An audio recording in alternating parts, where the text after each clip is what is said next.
kids. Today we will learn the opposite word with the help of cartoon.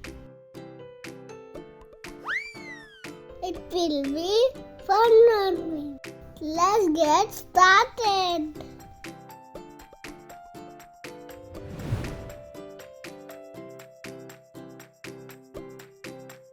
Tall.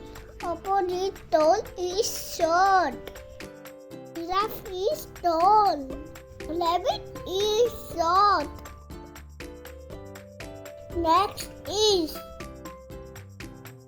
inside. Opposite inside is outside. Dog is inside the kennel. Dog is outside the kennel. Next is day.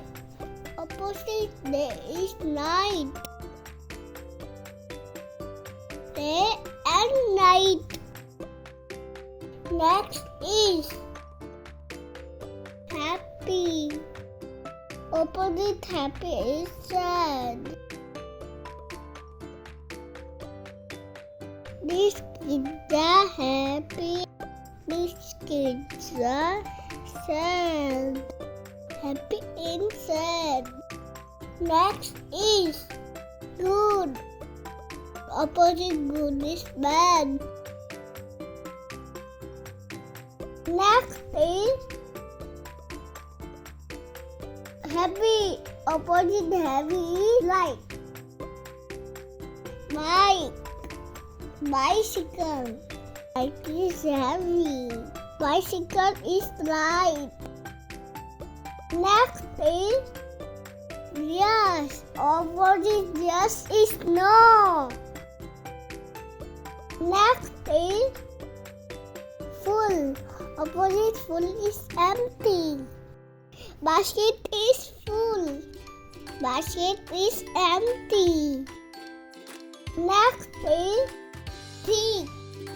Opposite thick is thin. Long. Long is thin. Pencil is thin. Book. Magazine. Book is thick. Magazine is thin. Next is on. Opposite on is off. Bulb is on. This bulb is off. Next is near. Opposite near is far. Girl is near. Boy is far. Next is long. Opposite long is short. This train is long. This train is short. Next is slim. Opposite slim is fat. Next is hot. Opposite hot is cold. Tea is hot. Ice cream is cold. Next is few. Opposite few is many. There are few colors. There are many colors. Thank you kids. Hope you like the video. Bye bye.